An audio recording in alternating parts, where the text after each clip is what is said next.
Okay, so this is my truck doing the crappy thing that it does. It idles fine with 16 pounds of vacuum, and then every once in a while, for no reason that I can see, it goes into this weird lope and it pulls it down to about 12 inches of vacuum, and then I'm hoping to catch on video where it just comes back up out of that without really anything that I've done. It just gets happy again for no reason. And it is a brand new carburetor from National Carburetors.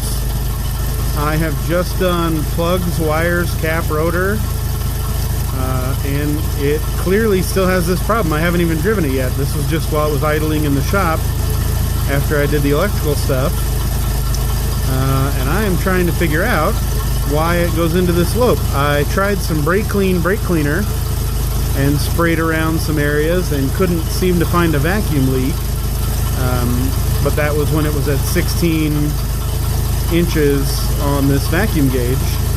And then while I was doing that, it just, or after I did that, it just popped back into this weird lope that it does. And when you're driving it, this lope is a real pain.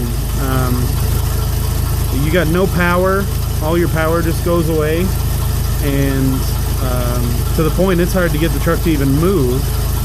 And when it's not in this lope, it does fine. It doesn't have that issue at all. So I'm trying to figure out what even causes this, because sometimes I can drive it and it doesn't do it at all.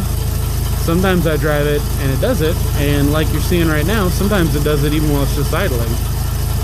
So I'm going to leave this video on for a minute and see if I can catch it coming up out of the this problem area. Oh, there we go. Perfect. And then it just smooths back out. And this is how it idles most of the time. And I didn't touch anything, and it just comes out of that. So that's what we got.